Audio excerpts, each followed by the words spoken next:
dia, boa tarde ou boa noite para todos que estão assistindo. Com muita satisfação, estamos começando aqui o podcast Capital e Trabalho, na nossa primeira edição, que é um podcast patrocinado pelo escritório Tavares Vasconcelos, com apoio institucional da OAB de São Caetano, da Comissão de Direito do Trabalho da OAB de São Caetano. E o objetivo desse podcast é discutir as grandes questões do mundo do trabalho, seja do ponto de vista empresarial, seja do ponto de vista do trabalhador, né? Entender todo esse universo. Então, a cada episódio, nós vamos trazer pessoas para discutir esse universo, que é o universo onde a maioria das pessoas passa a maior parte da vida e que busca o sustento. Então, essa é a ideia do podcast. Queria agradecer a nossos convidados que estão aqui. Hoje nós vamos falar de um tema extremamente sensível, extremamente importante na sociedade brasileira e especialmente no mundo do trabalho, que é o tema do racismo no ambiente de trabalho. E eu entendo, e por isso que eu quis inaugurar o podcast com esse assunto, porque eu entendo que não dá para a gente tratar do direito do trabalho, que é um direito que veio para proteger a classe trabalhadora, né, que tem todo um arcabouço para que a gente equilibre as relações, sem trazer esse recorte, que é um recorte fundador da sociedade brasileira, e um recorte que a gente precisa encarar com cada vez mais honestidade para que consiga resolver as diferenças. Para a gente ter uma ideia, o direito do trabalho, que é o direito fundamental para tratar do sistema que a gente vive, que é o sistema capitalista de produção, ele é um direito que só faz sentido se a gente entender a origem histórica dele, né? E o que veio antes do sistema capitalista de produção no Brasil? Um regime de escravidão que durou mais de 400 anos aqui no Brasil de forma vergonhosa, e que a gente tem 100 e poucos anos de um novo regime, ante a 400 anos de um regime que ainda tem ecos e feridas profundas marcando a nossa sociedade. Então, o direito do trabalho, se ele não cumprir uma função protetiva desse tipo, ele não está cumprindo a sua função principal, que é de trazer equilíbrio na relação, né? Então, eu tenho um prazer muito grande de ter pessoas e amigos que possam me ajudar a discutir esse tema, a abordar esse tema tão sensível, né, na sociedade brasileira, especialmente. A gente tem uma história do direito do trabalho e uma história também brasileira contada nas faculdades, nas escolas, que é distorcida, contada do ponto de vista branco, né? E a gente tem aquela falsa visão que vai sendo repetida e repetida de que houve aquela mágica abolição da escravatura assinada pela princesa Isabel, e aí, como um passe de mágica, muda-se um regime e se traz imigrantes italianos, imigrantes europeus, para substituir uma mão de obra negra que não era capaz ou que não conseguia se adaptar a um sistema capitalista de produção, o que é uma falácia, o que é um recorte histórico extremamente equivocado, que funda o direito do trabalho, quando a gente percebe que a classe trabalhadora ela é negra, ela é parda desde o começo da fundação, ela é miscigenada, ela tem trabalho. Então a gente tem que começar do começo, né? Que a gente está vivendo nesse momento, talvez com mais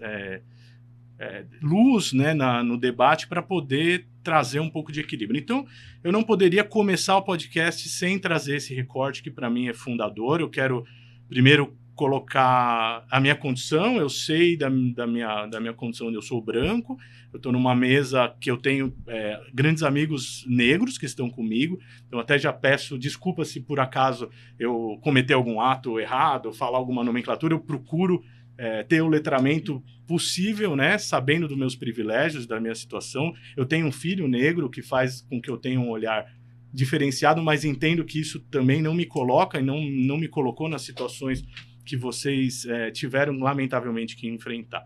Então, sem mais delongas, nós vamos começar o programa. Eu queria começar apresentando meus convidados, grandes profissionais, amigos meus, começando apresentando a Beth, que é a Elizabeth da Silva Montesano, advogada, mestranda na Faculdade de Filosofia, Letras e Ciências Humanas da USP, diretora tesoureira da 40ª Seção da OAB de São Caetano do Sul, diretora do Centro Cultural Manhegum, pesquisadora do Núcleo de Apoio à Pesquisa Brasil-África, temáticas narrativas e representações árabes, africanas, asiáticas e sul-americanas e de comunidades diaspóricas. Beth, muito obrigado pela sua presença.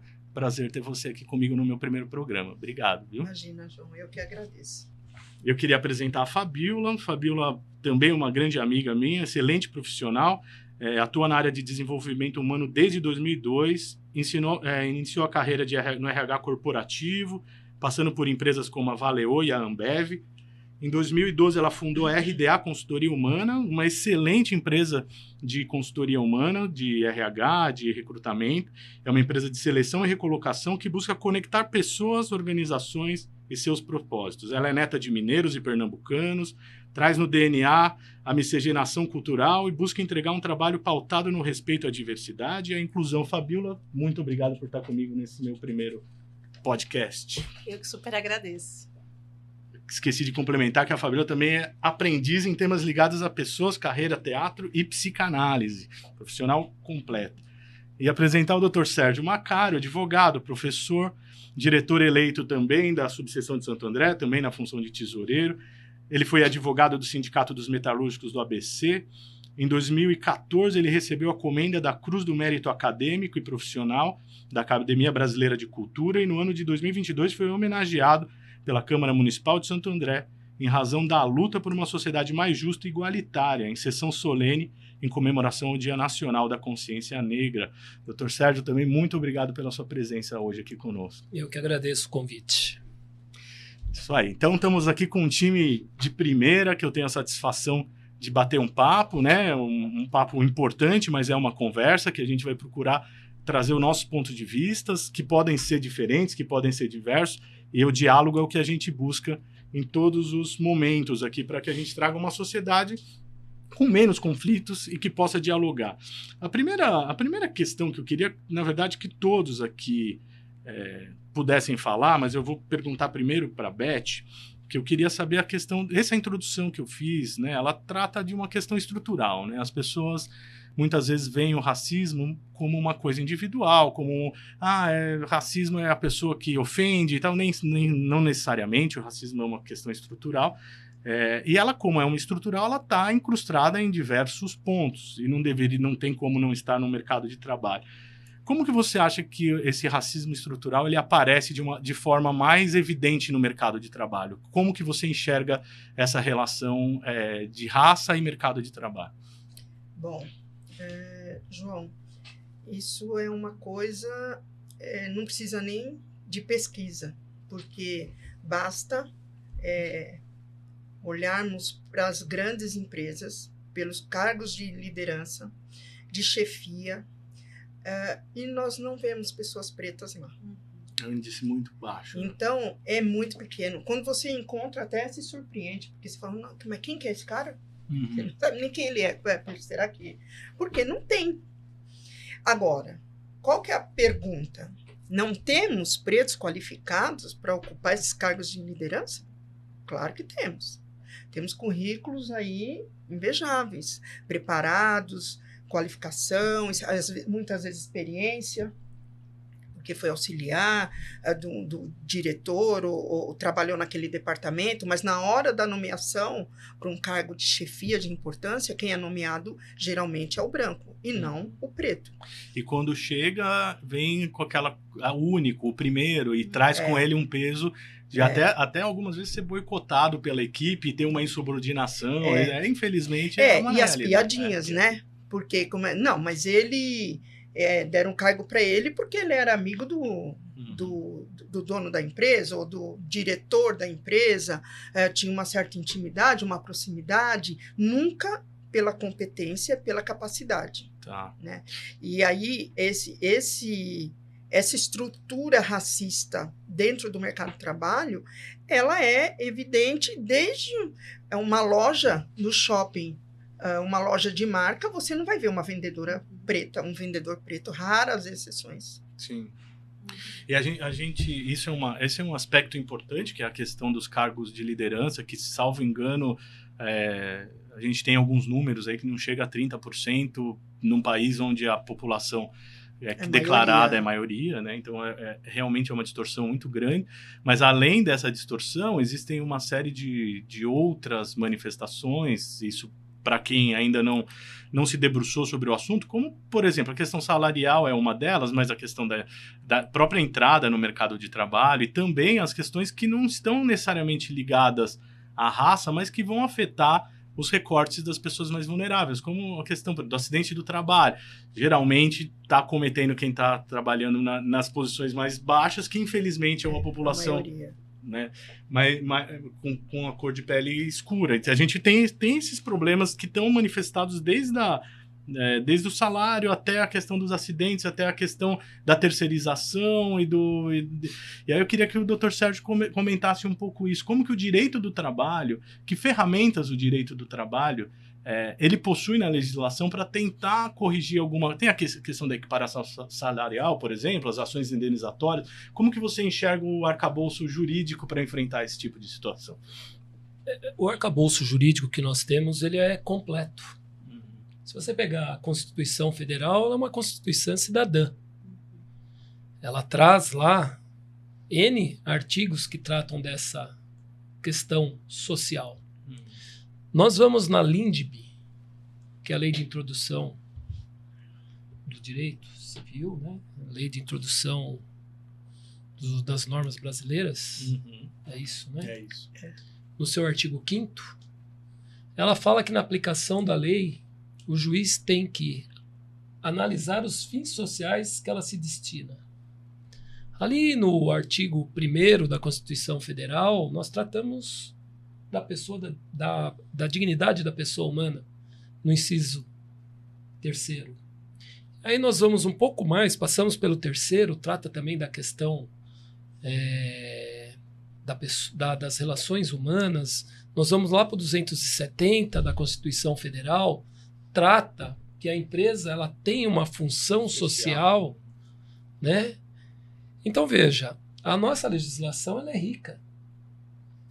A interpretação dela nas relações de trabalho que eu acho que ela é falha. Primeiro que dentro das empresas, nós não temos uma questão da humanização das pessoas. Nós temos, sim, a busca feroz pelo resultado, que também é justo. A busca pelo resultado numa sociedade capitalista, ela é justa. Legítima, né? É legítima. Não falaríamos aqui o contrário, porque cairíamos no ridículo. Só que a partir do momento que as empresas elas esquecem a valorização do ser humano dentro das relações de trabalho, eu falo relações de trabalho de uma forma mais macro, mais abrangente, quando nós deixamos isso de canto, de lado, nós passamos a ter empregadores ferozes pela busca do material. Então, com isso, ela deixa de fazer adaptações necessárias para suas máquinas, ela deixa de cuidar da parte de medicina e segurança do trabalho. O retorno que esses empresários muitas vezes têm dos seus negócios, eles esquecem de fazer uma ativação positiva da empresa para manter uma rigidez daqueles maquinários. Então elas vão ficando sucateadas. Não há treinamento. Nós pegamos as NRs lá. Tá no papel. Tá no papel. E eu penso que a partir do momento que o Estado também não entra de uma forma mais coercitiva, nós vamos ter uma permissão do Estado. Dias atrás eu conversava com o desembargador Valdir Florindo e olha a questão que ele me trouxe. Ele estava indo para o tribunal, passou pelo zoológico e estava tendo fogo, pegando fogo em alguma coisa lá, tal. E aí ele parou para pensar, se morre um elefante aqui, qual que era o valor da indenização que teria que se pagar para o zoológico? Se morre uma onça, se morre um macaco, qual era o valor da indenização? Alguém pode falar? É imaginável. Não é? É inimaginável o valor de uma vida, né? Uma vida animal. Agora, no direito do trabalho, com a reforma trabalhista, ou a deforma trabalhista, tarifou o ser humano. E aí, Eu, o Dr. João Paulo, ele tem um cargo maior, sofremos o mesmo acidente, Minha vida vai valer mais. a vida dele vale mais. Então nós vivemos dentro de um estado Uma de distorção, direito né? que há uma distorção muito grande. E quando nós temos a dispensa de um trabalhador, que manda o trabalhador buscar os seus direitos na justiça do trabalho, contando com a demora, ele tem uma condenação de apenas um salário desse trabalhador, que muitas vezes Significa nada, né? significa nada. O Então, empregador compensa. compensa, é a velha máxima que o crime compensa. Então, o direito em si, ele tem as normas que podem ser colocadas de forma exemplar. Uhum. Porém, ainda o Estado também está, com todo respeito, conivente com essas mazelas Sim. que a população preta e a classe trabalhadora, de uma forma geral, ela passa. Porque não existe uma punição à altura do dano. Então, nós coisificamos o ser humano E normaliza. e normaliza. Uhum. A gente percebe que se fala na questão de tem que se buscar nesse ambiente que a gente vive ser antirracista, né?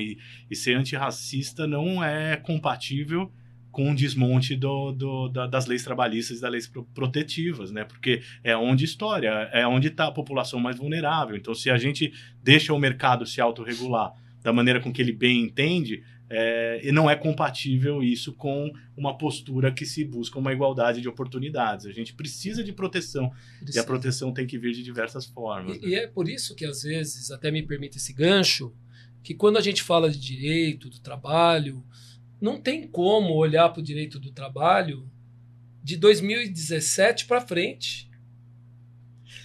Não tem como a gente pegar a reforma trabalhista, aqui é um novo marco, vamos daqui para frente. O direito do trabalho, isso a gente estuda, ele é vivo, são relações humanas. E mais que isso, antes da gente aplicar a própria legislação, nós temos que beber da água lá dos princípios do direito do trabalho. Por que existem aqueles princípios? Uhum. Porque o direito do trabalho é um direito social. Sim. E nós estamos esquecendo disso. E tem essa missão importantíssima. Eu queria trazer aqui para a conversa a Fabíola. A gente tratou aqui com a Beth a questão do salário, a questão dos salários, principalmente em cargos de alta chefia, da dificuldade da população negra de atingir os maiores cargos, né?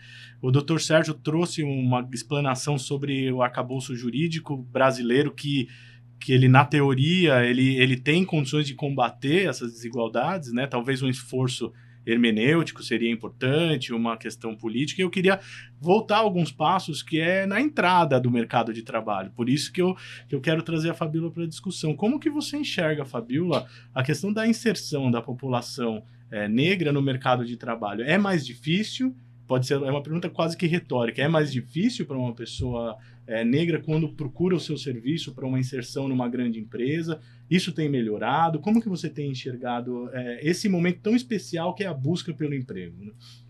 É bem complexo, né? O Dr. Sérgio comentou dessa questão da gente estar numa sociedade pautada pela performance. E aí, dentro dessa performance, tem uma máscara de meritocracia, né? Então, olha, eu quero contratar a pessoa, eu espero que, para mim, não tem corte de gênero, não tem corte de raça, mas eu quero uma pessoa que fale 2 idiomas, né? Que tenha estudado numa faculdade de primeira linha e etc. O corte já está feito. O corte já está feito, né? Então, você tem ali uma série de exigências que fazem com que dentro do processo seletivo você tenha uma quantidade X de pessoas. E é interessante que quando você faz o processo seletivo, dependendo dos cortes, você vê pessoas iguais. Uhum. Parece que são as mesmas pessoas, né? Às vezes com idades diferentes, assim, mas que se vestem igual, da mesma forma, que falam da mesma forma, que estudaram nas mesmas escolas, né? Que conhecem ali, todo mundo se conhece, etc. Então, tá posto, né? Eu lembro que quando eu comecei a trabalhar, eu sempre me senti uma fraude, né? Eu tinha certeza que tinha acontecido alguma coisa muito errada, que eu tinha dado sorte na vida e que eu não sabia o que eu estava fazendo. É verdade. Em algum nível, todo mundo eu sempre tive essa certeza. E aí eu lembro que quando assumi a minha primeira posição de liderança, eu tava conversando com algumas pessoas, contei para uma amiga minha amiga falou assim, perfeito, agora a gente tem que fazer o quê? Uma escova progressiva. Porque não tem ninguém assim de liderança que tem um cabelo igual ao teu. E na época eu falei, nossa, é verdade. Olha que absurdo. E eu falei, nossa, é verdade, vamos fazer então a tão sonhada, né? A tão sonhada progressiva. E aí eu fiquei anos fazendo a tão sonhada progressiva até eu perceber o quanto que aquilo era uma agressão. Porque num primeiro momento, a primeira coisa que eu entendi foi, tá sendo me dado uma chance, que é como se fosse um milagre, eu preciso agarrar isso com unhas e dentes, eu não posso deixar passar. Sim. E aí isso fazia com que eu trabalhasse muito mais, porque eu me cobrava mais, porque eu sou a única mulher de posição de gestão, a única mulher preta em posição de gestão, então assim, eu tenho que trabalhar mais. Batendo na porta. Não, e bateu real. Então eu tenho que trabalhar muito mais, eu tenho que fazer muito mais, e eu tenho que também me vestir como uma pessoa branca. Eu preciso ter um cabelo como o cabelo de uma pessoa branca, né? Então é bem complexo, porque mesmo quando você, dentro daqueles critérios da meritocracia, você consegue ali furar uma bolha, você muitas vezes está num lugar que você não se vê. Então você olha para o lado e você fala, gente... a pressão por isso é maior, né? E aí, o que eu tô fazendo aqui? Você trouxe duas questões aqui que, assim, são interessantíssimas. Infelizmente, interessante eu estou usando no sentido para a gente discutir. A primeira delas é como a sociedade branca consegue manter os seus privilégios e esse racismo estrutural, né, de uma forma não é declarada e não se passa recibo, né? Você tem indicadores, como tudo você tem indicadores. Então, pedir 2, 3 idiomas, pedir tais faculdades, vai produzir quase que como uma impressora digital esse tipo de pessoa que normalmente é branca, estudou em algumas faculdades, melhores. Tem a roupinha do mesmo jeito. E o sistema vai se reproduzindo. Fica muito mais difícil até para a responsabilização das pessoas e para que a gente... Não, e o engraçado é como se isso fosse natural. Sim, é natural. Como que é natural? Por que precisa falar 3 idiomas para fazer uma seleção numa empresa, tá? Não vamos nem falar aqui de uma grande empresa, uma empresa de porte médio, tá certo? É natural, eu tenho 10 candidatos, todos são brancos.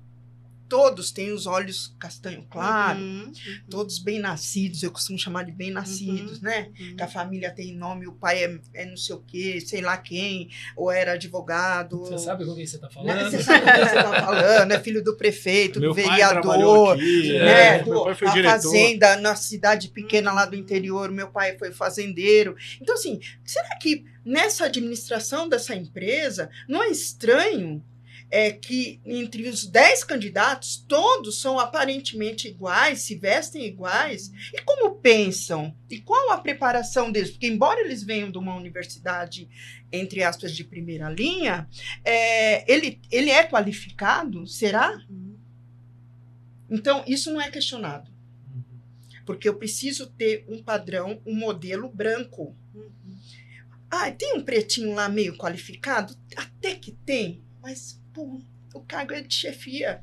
Então vamos colocar ele de assistente auxiliar. Não vai ter o respeito dos pares dele, porque vai virar motivo de chacota. Não se identifica, não dá. E até porque essa pessoa preta, nesse ambiente, ela traz a sua experiência de vida, da cultura, da onde ela foi criada.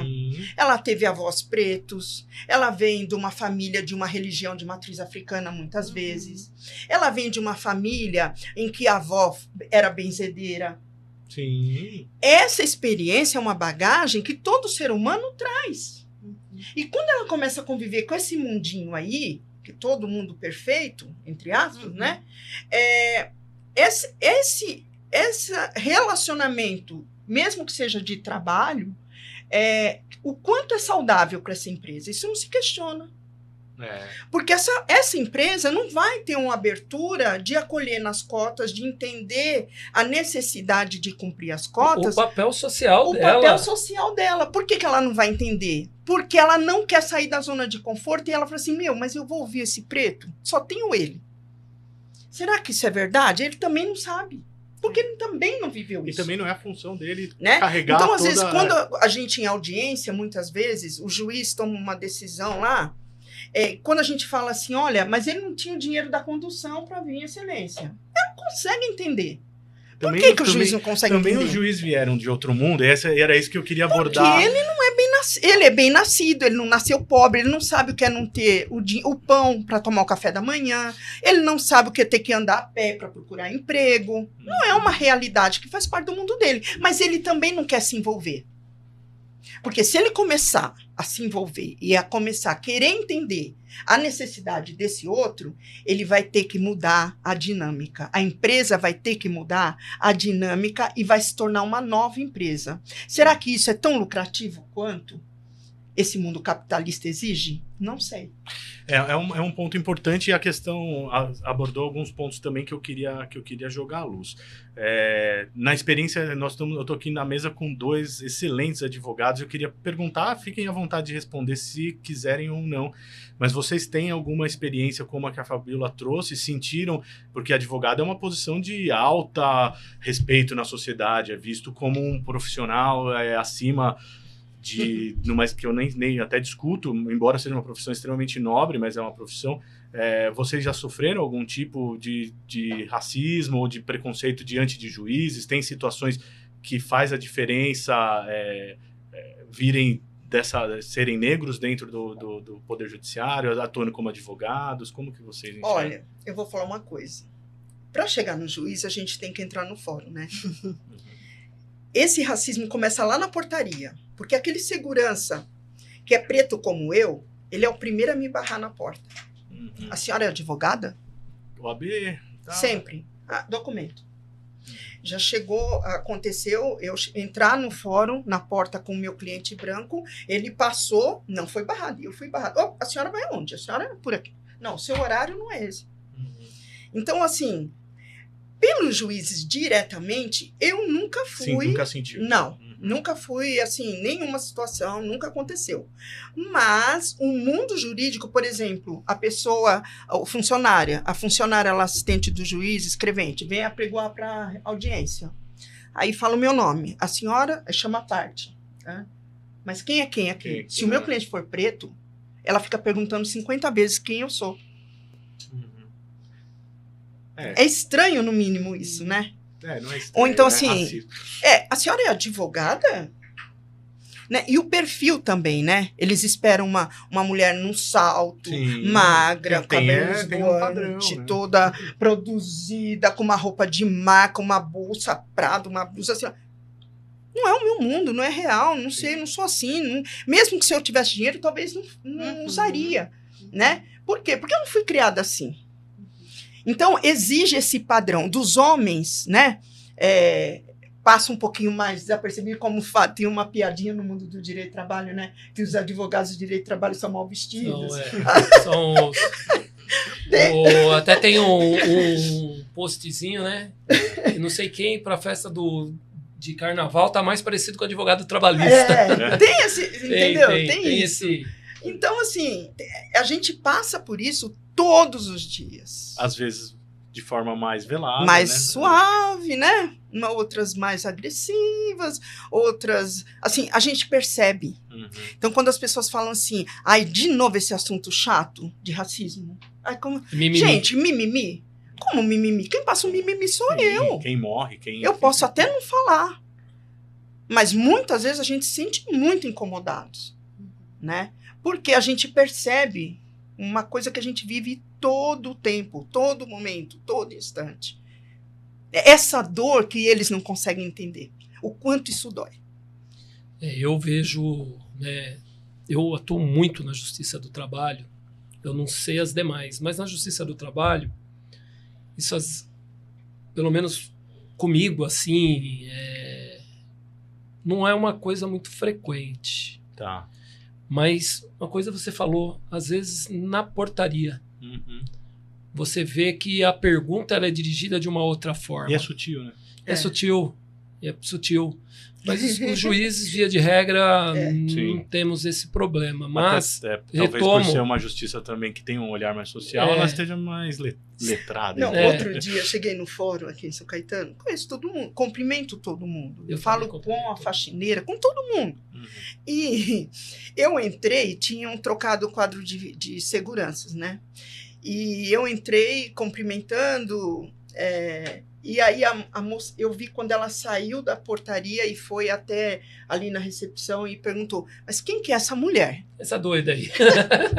Quem que é essa mulher? Aí eu fingi que não ouvi. Sim. Às vezes é a defesa, né? Eu fingi que não ouvi. E continuei. A Beth trouxe outra questão interessante, importante, que é das religiões de matriz africana. E, Fabíola, eu queria perguntar para você, você acha que no Brasil, dentro do ambiente extremamente padronizado das empresas, a pessoa que segue uma religião de matriz africana, ela tem liberdade para exercer essa religião dela no ambiente de trabalho como as outras têm? Por exemplo, sei lá, ir com as guias ou numa sexta-feira vestir branco, ou qualquer coisa que represente um símbolo religioso, as empresas vão dar essa mesma liberdade que dão para o católico ou para o evangélico, ou qualquer que seja, não é uma questão de qual é melhor ou qual é pior, mas você enxerga essa liberdade dentro das empresas? Não enxerga essa liberdade. E talvez não seja só no ambiente corporativo, talvez a gente esteja falando de uma coisa um pouco maior, né? E apesar de a gente chega lá no dia 31 de dezembro, a maioria das pessoas colocam a sua roupa branca, né? Então, assim, nós estamos cheios... Vamos levar flores para Iemanjá. Vamos pular as sete ondinhas, né? O mundo é doido mesmo, nós né? estamos, assim, cheios dos rituais, a gente vive isso, mas manifestar isso é um perigo, inclusive. Né? É um perigo. Então, muitas vezes, você falar explicitamente da sua crença, então, assim, eu posso falar um amém, mas eu não posso usar um termo... Um axé. Não posso falar um axé. E eu me pego muitas vezes nisso. A pessoa fala pra mim, obrigada, fica com Deus, eu tenho vontade de falar axé. Mas aí, dependendo de quem for, eu fico assim, eu posso falar o axé? Não sei. Depende. Risco, é algo que, né, de certa forma, eu acho que a gente vai para além do ambiente corporativo, né? Sem dúvida. Então, no ambiente corporativo, as empresas definitivamente não estão prontas para isso, mas eu acho que a gente vai também para uma questão maior, até um pouco perigosa, né? Que muitas vezes... De violência mesmo. De violência. Então, muitas vezes, onde você está e o que você manifesta, etc. Então, mas agora, isso que a Fabíola está trazendo, agora a gente vai ter um grande embate jurídico, né? Com a mudança da lei. Sim. Porque a vítima dessa agressão, né? A pessoa ir de branco na sexta-feira, por exemplo, ou usar um turbante branco na cabeça, que chama ilequé, que é o colar, ou o ojá de cabeça, e a empresa, os funcionários terem uma atitude racista, que agora é enquadrado da injúria racial a racismo, a empresa, eu entendo que a empresa também tem que responder por isso, né? Tem responsabilidade. Tem responsabilidade. Como vai ficar? Os então gestores, vamos mandar né? todos que são de religião de matriz africana, vão mandar embora? Então, os muçulmanos também, porque tem o horário lá de fazer a oração dele. Esse é o problema da lei. Como vai ficar? Como que o juiz vai reagir? Como se vai interpretar? Eu queria só retomar uma fala sua aqui, se me permite. Claro. Quando você fala que os juízes não são preparados para conversar com os trabalhadores, de fato não são. Né? Não são. E a maioria, a grande maioria esmagadora deles, trabalhadores, eles são de origem de raças pretas. O trabalhador, via de regra, ele não tem uma escolaridade para ser um letrado. Ele vai ter as barreiras que a própria sociedade vai... E como eu, juiz, vou interrogá-lo... Que língua você vai falar? Que língua que eu vou falar? Isso vai refletir na decisão, né? Vai refletir na decisão, né? E agora a gente volta para esse tema. Como que o juiz, como o Estado vai agir? Porque a lei está aí. A lei está aí. Vai ter peito.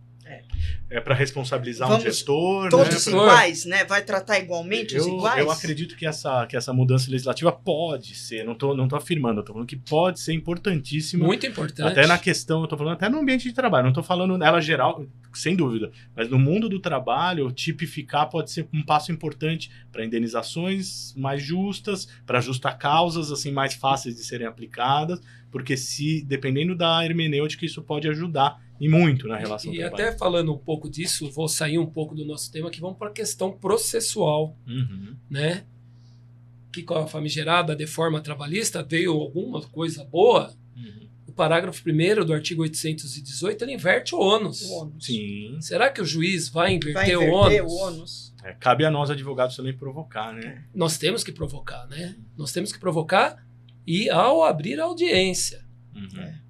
Então, os nossos colegas advogados necessariamente devem estar preparados, porque isso vai mudar todo o cenário, penso eu, Uhum. trabalhista. O chão da Exatamente. fábrica necessariamente vai ter que mudar. Sem dúvida. E eu, falando no cenário trabalhista, eu gostaria de aproveitar, Sérgio, a sua presença aqui para tratar da questão sindical também, né? Porque você teve uma experiência muito importante aqui no ABC, advogando para o Sindicato dos Metalúrgicos. E quando a gente fala de racismo no mundo do trabalho, sindicato forte é importante para combater isso, né? Como que você enxerga o momento do sindicalismo brasileiro diante do que é chamada deforma trabalhista, que você está chamando, e como enfrentar agora? Qual é, no futuro, o sindicato do futuro tem um papel importante nisso, né? Fundamental. Uhum. Fundamental. Mas, se vocês me permitam aqui falar do presidente Lula, essa semana ele fez uma fala que eu acho que foi muito importante e sinaliza que a primeira atitude dos sindicatos e das centrais sindicais, mais dos sindicatos ainda, é voltar para as fábricas. Uhum. As entidades sindicais, por um longo tempo, elas se afastaram do chão da fábrica, se distanciaram literalmente e foram para os partidos políticos. Uhum. E aí, naturalmente, houve o quê? Esvaziamento e um reconhecimento De de legitimidade. Né? legitimidade. Eles perderam um lugar, um espaço, né? Perdeu O trabalhador deixou de ser Recuperar isso é representado. fundamental. Né? Recuperar isso é fundamental, mas também a deforma. Aqui no nosso país é uma coisa muito louca, né? A gente tem a hierarquia das normas. E a Constituição Federal está acima das leis infraconstitucionais, CLT, Código Civil. Mas a gente tratou do telhado e nós não tratamos da estrutura da casa, da base, porque a Constituição Federal ela fala de unicidade sindical, isso está mais do que superado. Sim. Né? Ela tirou, antes de cuidar do alicerce,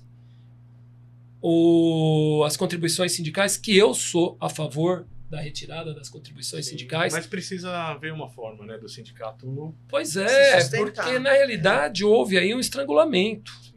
Como que um Como trabalhador... um projeto, né? Como um projeto. Foi um projeto de destruição. Como que um trabalhador Extinção, né, do sindicato. Extinção. vai sentar na mesa de negociação com um empresário quando eles falaram que a gente poderia fazer uma comissão de fábrica para discutir? De peito aberto, né? De peito aberto. Não vai. Então, assim, tá na hora dos sindicatos retomarem o controle da situação e parece que já está começando esse sinal mesmo, né? de representar ativamente a classe trabalhadora, né? Porque nós andamos muito tempo, eu não vou dizer que adormecidos, estávamos cuidando de outras coisas. Sim, perfeito. Quando na realidade o sindicato tinha que estar ali mais próximo da classe trabalhadora. Eu acho que é um novo momento que nós vamos viver no país e acho que vamos conseguir respirar novamente. Sim. E você trouxe essa questão da necessidade do sindicato voltar para a fábrica, e isso me fez uma reflexão de um outro momento também que nós estamos vivendo, que é dos algoritmos, né? Que a fábrica era uma indústria 2.0, 3.0, tem essas nomenclaturas. Hoje em dia nós estamos vivendo uma revolução tecnológica brutal, né? Que a gente tem o maior exemplo aí, que é o Uber, motoristas de Uber, aplicativos e etc. E já tem uma discussão muito interessante nesse ponto, trazendo um pouco para o que a gente está conversando aqui, de como o racismo ele também está manifesto nessa tal subordinação por algoritmo. Isso é fácil de a gente entender, se basta a reflexão, né? Se deixa da maneira como está, livremente regulado. A tendência é que a nota de motoristas que não atendam o padrão branco tal, seja mais baixa e ele não fez nada. Ou, às vezes a corrida normal, 2 estrelas, 3 estrelas. Quem que está protegendo? Quem que está vendo esse trabalhador que não está dentro de nenhuma proteção, nem previdenciária, se sofrer um acidente, e está às vezes com uma nota mais baixa por conta do... Quem que vai responsabilizar? Aí a gente já está indo um problema que nem o sindicato alcança, que nem... Então, a gente vive tempos que também exigem uma reflexão, né? Nesse sentido. Se alguém quiser comentar essa questão dos algoritmos... E é por isso, eu vou fazer até um outro contraponto, né? Hoje nós temos os trabalhos em casa, né? Os famosos home officers. Isso, de certa forma, acaba trazendo esvaziamento para a atividade sindical. Como que eu vou trabalhar uma questão de equiparação salarial? Sim, se não está nem no mesmo estabelecimento. Né? Então, assim, você está vendo a necessidade de uma negociação coletiva mais robusta? Qual sindicato que vai conseguir negociar uma cláusula que dê uma condição ou traga uma igualdade? No mesmo patamar. O direito do trabalho ele vai passar por tempos ainda muito complicados. E essas questões dos algoritmos, muito mais. Qual é o motorista que eu quero dentro da minha empresa? E existe subordinação ou não existe? A partir do momento que eu começo a fazer esse tipo de punição. Sim.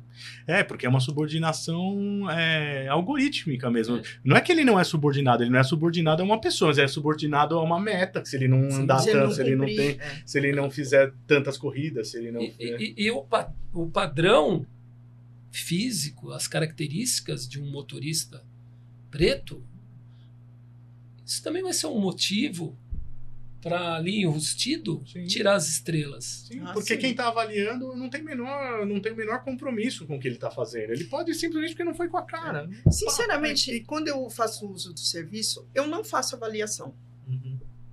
Eu só faço quando eu tenho uma reclamação. Então, por exemplo, outro dia eu vim lá da USCAS para casa, chamei o motorista. Ele estava com rádio alto na Jovem Pan. O cara falando uma loucura. Eu falei assim, eu nunca tinha ouvido aquela rádio, gente. Mas quando eu comecei a ouvir os comentários, eu falei, ô moço... Pode mudar, por favor? Não, eu nem falei isso para ele, olha só. Eu falei assim, isso aí, essa rádio é a Jovem Pan? Aí ele pegou e falou assim, Aí eu falei assim, meu Deus, que conversa de gente louca. Só faltou falar, e não vou mudar. Ele falou isso. Ele falou assim, você não gosta? Eu falei, não, eu não gosto. Ele falou assim, mas eu gosto. E aumentou o volume. Então, aí eu fiz uma reclamação. Com toda a razão do mundo. Sim, você é cliente, mas eu tenho esse receio. O que é essa avaliação aqui? Eu vou dizer que ele é excelente? Ele passou no buraco, por exemplo. Ele é ruim. Às vezes a gente nem olha para a cara do motorista. Eu nem sei nem se ele é preto, se ele é branco, não sei. Mas quem é racista, olha. Opa! Quem é racista declarado e quem também traz o racismo estrutural. Na verdade, né, João? Não sabe por que tá dando aquela na verdade, nota, mas sabe, as pessoas são racistas e enrustidas. Enrustido, Elas não se declaram, porque é feio. Então, mas se você parar para ver de uns tempos para cá, um monte de gente saiu da caverna. Saiu da caverna, porque agora é legal porque falar pode que tudo, agredir. Né? Sim. Pode tudo. Então. É direito de expressão. Direito de né? expressão. Falar que eu não gosto de você porque você é preto. Eu até brincava com... Eu não posso andar na Paulista, senão daqui a pouco tomo uma varada na cabeça. Sim. Porque o mundo tá louco. Então, hoje, eles estão abertos para muitos assuntos dessa ordem. Sim. E falam sem pudor. Mas isso é um dado. Eu estava pesquisando essa questão da subordinação por algoritmo e tem dados que motoristas negros têm notas historicamente mais baixas menores do que motoristas tá brancos. Vendo? Isso é dado. João, mas você sabe que tem uma coisa que é muito interessante, assim, que é também a questão da autoestima, né? Então, quando a gente está falando de como a pessoa que trabalha, ela se coloca no mundo do trabalho, tem muito a ver com a autoestima que ela tem sobre ela, né? E às vezes, se você vai falar, por exemplo, com uma pessoa de aplicativo, olha, você tem aqui um percentual mais baixo, etc., a pessoa mesma, ela se vê como uma empreendedora. Então, é vendido para aquela pessoa essa ilusão. Olha, agora você é empreendedor. Então, quando o Dr. Sérgio estava falando assim, olha, o sindicato precisa... Lembrei do Mano Brown, que o Mano Brown fala, né? Quando tudo é errado, você volta para a base. Né? Então, tem que voltar para a base. Mas a base... Será que a base, ela ainda se reconhece? Será que ela consegue olhar para o espelho e falar assim, olha... Não. Que não bom se que reconhece. Eu sou, né? Não se reconhece porque o que a gente se depara? As pessoas não se declaram pretas. Exatamente. E a gente vive brigando para falar, gente, a gente precisa de políticas públicas, entender essa dinâmica para melhorar emprego, a questão da saúde, os problemas de saúde característicos nossos, né, de genética. E aí você fica batendo lá na prefeitura, nos conselhos, olha, vamos fazer um dado estatístico para saber quantos pretos temos. Não aparece nenhum. Quantos têm problema de coração? Não aparece, porque as pessoas não se declaram pretas. Exatamente. Então, como que eu faço? Eu olho para ela, eu vejo que ela é preta, mas ela diz que ela não é. Olha só a dinâmica, como que é louco o negócio. E aí chega alguém aqui para falar, olha, vamos dar a mão, vamos junto, que vamos conquistar alguma coisa junto. A pessoa, querendo, não quero Não, ser eu não isso. sou preta. Eu não quero mesmo. Eu não quero Eu ser tenho isso. pessoas que falam assim, da minha família, assim, que falam, eu não sei como você se envolve com essas questões, com esses assuntos. Tá perdendo tempo. Perdendo tempo. Sabe? E eu fico assim, mas meu Deus, será que ela vê que ela é preta também? Não sei. Os dados, Sabe? os dados objetivos, eles são brutais. Se a gente pega o corte do IBGE, quando a gente vai falar de posição, tanto de encargos de liderança, quanto até trabalhadores. A população negra é a que está mais desempregada, mas isso é claro. Agora, a mudança legislativa, teve algumas mudanças legislativas importantes nos últimos anos, a despeito do governo de ocasião, existe um certo avanço social, no meu entender. A gente tem aí o exemplo, por exemplo, da lei das domésticas, que não dá para falar de racismo no mundo de trabalho sem tratar também da questão das domésticas, que é um trabalho extremamente digno, mas reproduz dentro da sociedade a senzala, o quartinho da empregada, até arquitetonicamente falando, isso aparece de uma forma brutal ainda, e foi uma conquista muito grande de elas também terem os direitos trabalhistas reconhecidos, e daí para frente muita coisa tem que acontecer. A gente tem a questão das cotas, né? A lei de cotas trouxe muito avanço na questão da universidade, e eu queria antes de terminar, a gente tratar de um apontamento para o futuro com relação a cotas. Vocês entendem, os três, que há margem, tanto legal quanto prática, para que a gente traga no mundo privado das empresas algum tipo de atitude afirmativa de reparação, como, por exemplo, cotas dentro das empresas? Isso seria desejável? Seria possível? Seria interessante? O que vocês acham? Quer começar, Fabi? Eu falo. Bom, algumas empresas hoje, elas já tratam algumas vagas como vagas afirmativas, né? Então, ela pega lá, olha, eu vou abrir o recrutamento e seleção, e esse recrutamento e seleção eu quero contratar pessoas, eu quero contratar mulheres, eu quero contratar pessoas 50 a mais, é específico para pessoa preta, para pessoa trans, etc. Isso já acontece. Claro que para isso acontecer dentro da empresa, e a gente tem uma plataforma de recrutamento que chama GUP, e em 2022, se eu não me engano, eles tiveram ali 30% de vagas afirmativas, que é um número que, se você pega o histórico, é um grande avanço. Mas é claro que para isso acontecer, tem uma grande discussão dentro da empresa, né? Por que as empresas fazem isso, no meu ponto de vista? Porque elas são fofas? Não. Porque elas, né? São boazinhas? Porque elas são boazinhas? Não, mas a gente tem uma revolução tecnológica muito forte, que se a gente efetivamente não tiver diversidade dentro de um time, você não tem entrega. Atrás, né? Porque se continua com o modelo anterior, você só tem pessoas pensando da mesma forma. E como é que você inova só com pessoas pensando da mesma forma? Então, eu acho que essa questão das vagas afirmativas, ela vai acontecer não especificamente por uma questão de intenção, olha, eu como empresa, eu quero fazer Faço questão de uma ter reparação, um quadro. quero participar de uma reparação histórica. Claro que você vai ter algumas empresas que vão ter essa intenção positiva, mas na maioria das vezes eu acho que ela vai acontecer porque não tem como continuar tendo a tão sonhada performance Sem que haja sem que haja diversidade. diversidade, né? Então, Então, a gente cai naquilo Tá vendo? que eu falei lá atrás, é. a questão do lucro. exatamente. Não, mas isso é efetivamente para ter lucro. Para porque, ter assim, lucro. né? Pra ter lucro. Diretamente. Se o pra lucro ter não é lucro. necessariamente ruim. É, Se ele não for é. perseguido com a função social, tá tudo certo. Então, eu acho que é fato, as empresas elas precisam trabalhar a questão de diversidade e de inclusão e tratar vagas afirmativas. Mas Isso tem um problema. Desculpa te interromper, mas para além disso, eu entendo perfeitamente, eu acho que seu raciocínio é perfeito. Mas será que existe espaço para uma ação assim coercitiva mesmo do Estado exigir, como se exige uma cota nas unidades, como por exemplo a lei do PCD exige para empresas que têm mais de 100 funcionários um determinado número de pessoas com deficiência? Seria um caso, porque os dados eles são brutais, então eles justificariam uma interpretação até da Constituição, uma hermenêutica da lei que justificasse, embora teria reações, é óbvio que quem sempre tem reações até hoje sobre cota na universidade. Quanto mais você entrando no poder privado, ia ter grita. Mas será que é um caminho? Para mim, eu não sou da área de direito, eu acho que é um caminho, que deveria ser um caminho. Muito embora eu acho que a gente precisa de muita conversa e de muito diálogo para isso, né? Então, dentro das organizações, o que eu recebo como queixas e questionamentos, né? As pessoas falam assim, olha, eu estava pronto para ser promovido e eu não fui porque agora tem que promover quem é preto, né? Então, né? Então agora... Porque eu sou bom. E a gente lidar com a rejeição, lidar com o não, é muito difícil, né? Não, Então, é engraçado que essa fala remete a pensar que o preto não era qualificado, o que não é verdade. Racismo? Então, tem um caso muito famoso, que foi da Magazine Luiza, quando ela abriu as vagas de trainees, que eram vagas específicas para pessoas pretas, e criou um alvoroço. Como assim? Eu estou me preparando há anos e agora não vou poder participar desse programa de trainee. Então, eu acho que... Questionaram, inclusive, juridicamente.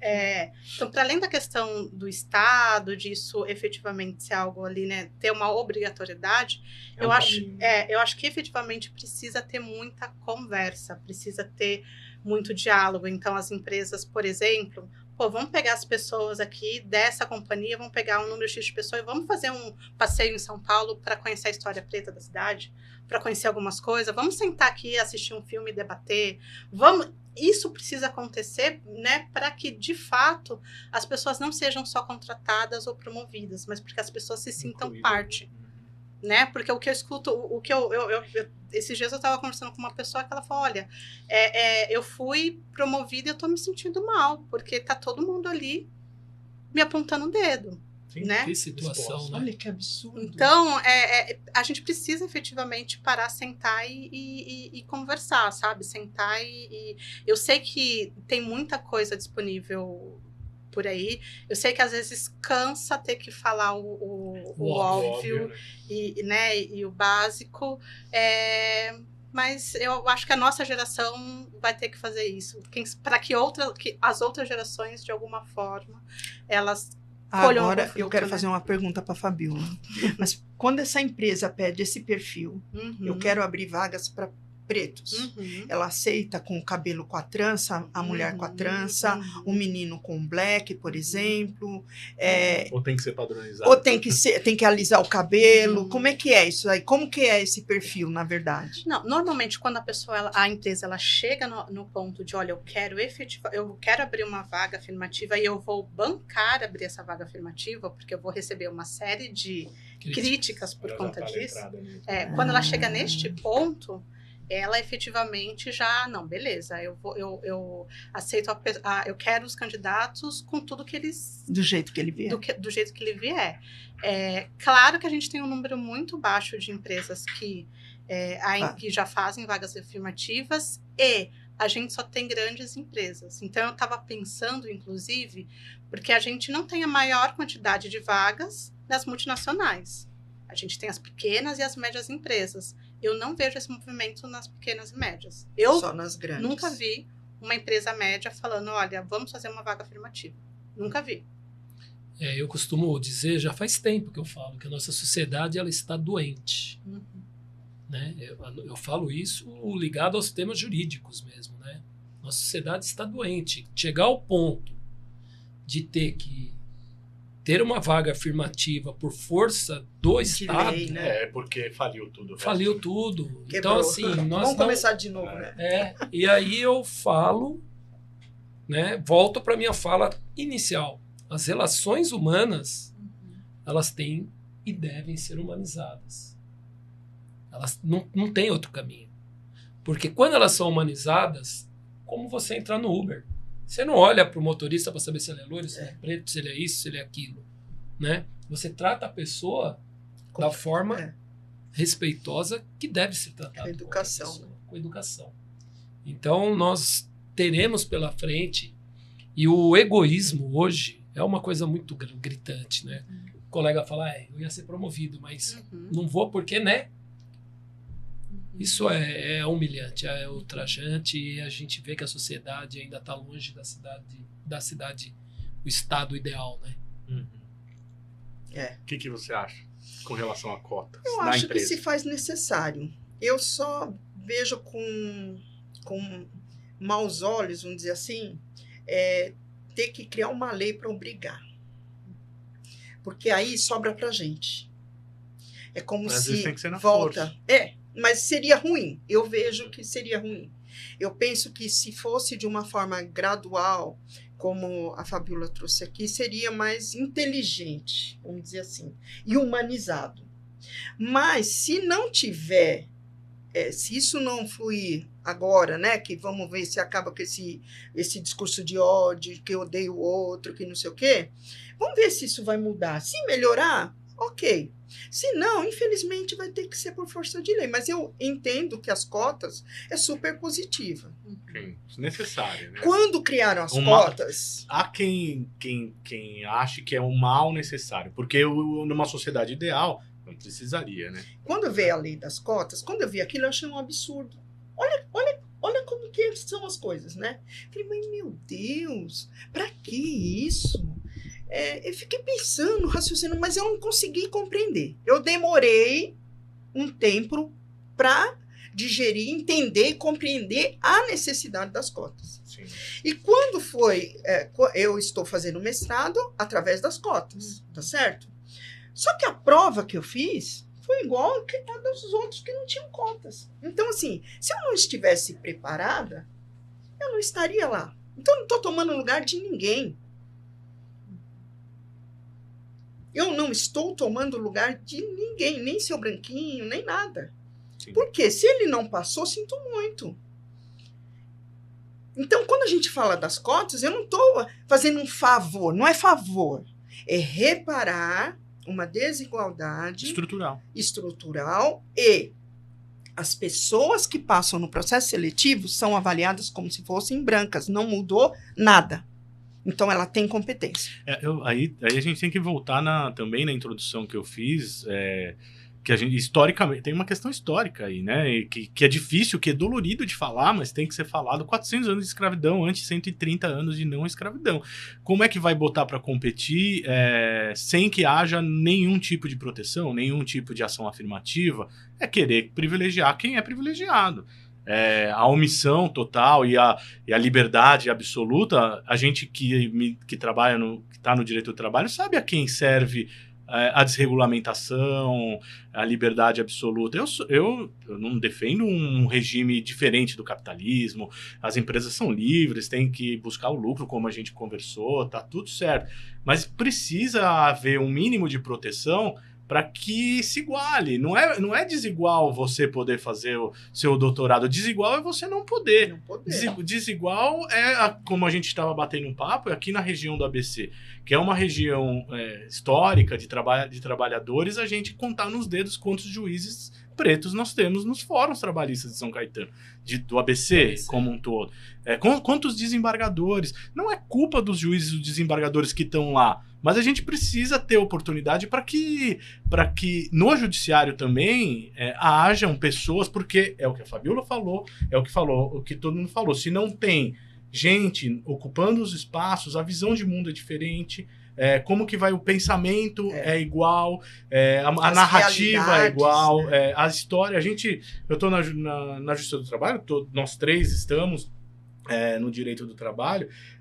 É um ambiente que reproduz muito o corte racial da sociedade brasileira. De um lado da mesa, normalmente está sentado um advogado branco e um cliente branco. Do outro lado da mesa, muitas vezes está um advogado negro ou pardo e um cliente negro. Então, a Justiça do Trabalho ela é um microcosmos do que acontece. E as decisões, como é que estão indo? A Justiça do Trabalho está cumprindo a função? Então, são esses pontos de reflexão que a gente trouxe hoje aqui, né? E eu queria agora, a gente tá caminhando para o final, para que cada um de vocês fizesse rapidamente as considerações finais, o que vocês acharam do bate-papo, se quer acrescentar alguma coisa que queria ter falado e não falou. Então, começando pela Beth, pode ir. Não, eu só quero acrescentar duas coisas. A primeira, que quando a gente fala de salário, um homem branco ganha mais que um homem preto. Um homem preto, a mulher branca ganha mais que o homem preto, e a mulher branca ganha muito mais que a mulher preta, e a mulher preta está lá no final da fila. Sim. Então, essa humanidade, embora me pareça, quando a gente fala aqui da Justiça do Trabalho com relação à empregada doméstica, o trabalho doméstico, a diarista, é aquela mulher que está lá na ponta, que mais precisa, que muitas vezes é mãe solo, é a que ganha menos. Pelo fato e que está de deixando, ser às vezes, o preta. filho dela em casa para Que cuidar está do filho deixando para cuidar do filho da outra. E uma questão no direito do trabalho, eu que convivo muito com os adolescentes, os estagiários, esse mundo do trabalho, do direito do trabalho, das empresas, olhar para esses meninos. Por quê? Eles vêm da periferia com o seu cabelo black, eu não quero cortar, porque o meu cabelo é importante. Ele representa quem eu sou. Ele comunica. Né? As meninas vêm com as tranças e elas têm que ser contratadas com as tranças. Quando essas crianças, as meninas pretas, têm o corpo, colocam um uniforme onde fica saliente o bumbum. Ah, mas isso é horrível. É bonito não ter. E ela vai fazer o quê? Ela vai cortar? Entendeu? Então, a falta do olhar humano. A falta do olhar humano. Está faltando humanidade. Está faltando se colocar no lugar do outro. Procurar entender a história que o outro traz. Então, começa lá nos estagiários. Perfeito. Você está falando de estagiário? Perfeito. Eu só vou fazer um complemento aqui, que aconteceu comigo dentro da OAB. Eu fui atleta, né? Muito tempo joguei basquete, e era num período de transição de faculdade. E eu parei de jogar, né? Precisava ganhar dinheiro, efetivamente, estava começando a fazer faculdade de Direito, e tinha um professor que falava: Serginho, qualquer dia desse vou te ver no fórum com uma bola de basquete embaixo do braço. Porque todo mundo já estava fazendo estágio e eu ali, né? E de repente me bato numa sala da OAB para pedir emprego, nunca tinha entrado no fórum. E eu fui recebido por um advogado que saiu de lá quase me chutando. Nossa. Que ali não era lugar de se pedir emprego, que não sei o que, isso e aquilo. Eu voltei pro posto de gasolina chorando. Falei, esse é o mundo que me espera? E vejo que isso já faz tanto tempo, a sociedade ainda não mudou. Né? Melhorou um pouco. As luzes estão sobre esse tema. Então, se a gente não tiver humanização e caminha junto à empatia, nós não vamos ter leis, nós não vamos ter aplicação de leis, e se tiver a lei, não vai ser aplicada, porque as pessoas nunca vão se colocar no lugar das outras. Então o direito busca sempre igualdade. Né? Não precisa de lei para ter igualdade. Tem lei, tem país que tem poucas leis, e elas são auto-aplicáveis. Aqui no Brasil nós temos tantas leis e elas não são aplicáveis. Então nós precisamos de um Estado realmente que põe a mão e, se for o caso, exerça o seu papel com muita força, corrigindo essas distorções. Perfeito. Então, parabéns pelo programa, viu? Obrigado, Sérgio. O tema muito foi obrigado. muito prudente. Mais uma vez, honrado de estar aqui com todos vocês. Obrigado. Fabiola? Bom, minhas considerações finais, né? Esses dias eu ouvi não lembro quem falou, mas ele usou um termo assim que é joga corda. Joga corda, que é, poxa, se eu conseguir vencer uma etapa que dentro do meu contexto, dentro da minha história, dentro das minhas origens, isso é um passo a mais, eu tenho obrigação de, quando eu tô lá na frente, eu jogar corda e trazer outras pessoas para mim. Né? E talvez esse podcast ele seja visto por pessoas que tenham já ali um privilégio, né? Vão ser pessoas da área do direito, vão ser empresários, estudantes, né? E aí minha consideração final é joga corda. Se você, de alguma forma, deu alguns passos, né? Você tem, por obrigação ética, né? Jogar essa corda, de repente apoiar iniciativas. Então, eu sou um empresário. Vamos pensar, por que não abrir vagas de trabalho afirmativo? Se você precisa contratar alguém, por que não? Né? Eu trouxe aqui o nome de uma plataforma que eu achei muito legal, eu não sei se eu sei pronunciar, mas chama Imoye Ayodele, não sei se eu sei pronunciar, tá? Mas é uma plataforma de cursos de idiomas, eles têm inglês, francês, espanhol, tem libras, e os professores, eles são ou pessoas pretas ou pessoas indígenas. E você pode ou estudar, porque você vai contribuir, ou você pode especificamente ensinar, e você pode também contribuir. Então, legal. Tem várias iniciativas, né? Aqui no ABC tem um podcast que é muito famoso, que chama Não Inviabilize, e é uma pessoa que é de Santo André, ela chama Deia Freitas, e ela está construindo também uma plataforma de vaga 100% gratuita, com o lucro que ela está tendo no podcast só para vagas afirmativas. Que legal. Então, eu acho que é esse, como dizem os jovens, esse o rolê, né? Joga corda. Então, quem está assistindo o podcast, enfim, e tem a possibilidade, apoie causas, abra vagas, doe um pouco do teu tempo, né? Para a gente efetivamente crescer aí como sociedade. Acho que é isso. Muito bacana. Muito obrigado. Eu queria só agradecer vocês três, a Beth, o Sérgio e a Fabiola, pela disponibilidade de estar aqui. E, assim, me desculpa de trazer vocês para falarem desse tema, porque vocês superam em muito essa questão, e infelizmente é o que acontece. Muitas vezes o preto, o negro é chamado para falar dessas questões, e sei que vocês estão cansados de falar sobre isso, sei que vocês são excelentes advogados. A Fabiola é proprietária da empresa de recrutamento da melhor que eu conheço no mercado. Vocês poderiam e têm autoridade para falar de qualquer assunto, e vieram aqui até para jogar corda, para que outras pessoas peguem um exemplo, peguem carona. Então, eu aqui, como espectador e como facilitador também dessa conversa, eu só tenho a agradecer e aprender, e saber que é uma luta que a gente tem que lutar todos os dias. Eu luto pelo meu filho, pela humanidade, pelo aprendizado que eu tenho tido ao longo da história, e vamos junto. Eu queria só agradecer de coração mesmo. Achei muito rico. A gente tratou de questões jurídicas, mas também de questões ligadas ao mundo real do trabalho, do dia a dia. Trouxemos experiências pessoais, e isso contribui demais para o debate. Eu estou muito realizado e muito feliz de inaugurar o podcast trazendo essa questão central. E queria estender convite para que, numas próximas, vocês estejam para falar de outros temas, de outras questões ligadas à profissão de vocês, e que a gente possa continuar esse debate. Muito obrigado a todos. Eu que agradeço. Obrigada, Nós João. que agradecemos aqui.